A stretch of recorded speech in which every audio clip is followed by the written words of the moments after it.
तो जय जगन्नाथ हाथी पखाड़ दिवस समस्त को। तो चलो देखा आज पखाड़ दिवस में पखाड़ स्पेशल कौन सब बनई ये रहा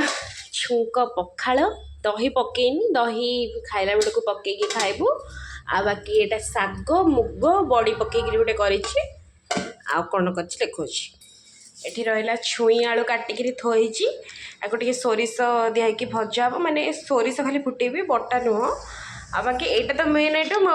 बड़ी चूरा बड़ीटा भाजिकी थोड़ी चूरी भी एबेठू चूरी देले सी पूरा नरम हो तो खाइला बेल को ही चूरी भी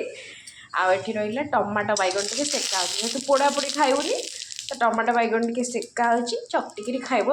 मैंने पखाड़ दिवस में कौन कौन सब खाई आइटम पखाड़ संगे मत निश्चय कहे मुझे फैंसी बनईनी सब बिना प्याज रसुण बनई जी